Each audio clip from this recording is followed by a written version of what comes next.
In today's video, I'm going to teach you how to use HubSpot CRM effectively.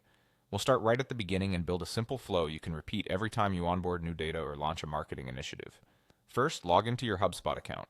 Once you're in, the foundation of any CRM is your contacts, so let's bring them in. Head to the CRM area and open Contacts. From here, click Add Contacts. Instead of adding one by one, choose Import so you can upload your spreadsheet.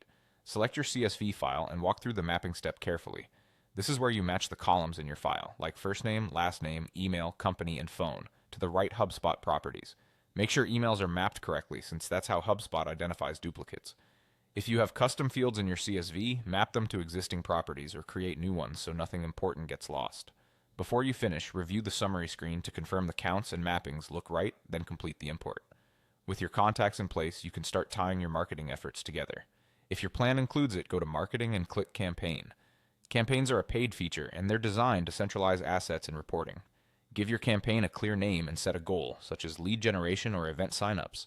Later on, you'll associate emails, ads, landing pages, and forms with this campaign so you can see performance in one place. Next, create landing pages by going to the Content tab. Choose a template that fits your offer, then customize the copy, visuals, and form.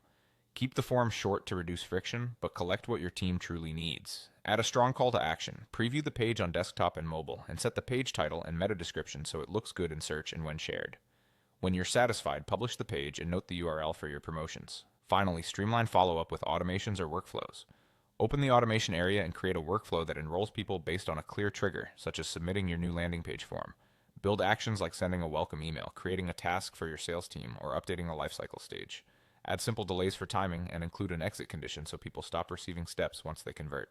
Test the workflow with a sample contact to verify everything fires as expected, then turn it on and monitor the results. That's the core loop. Import clean contacts, organize your campaign, launch a focused landing page, and automate smart follow-up.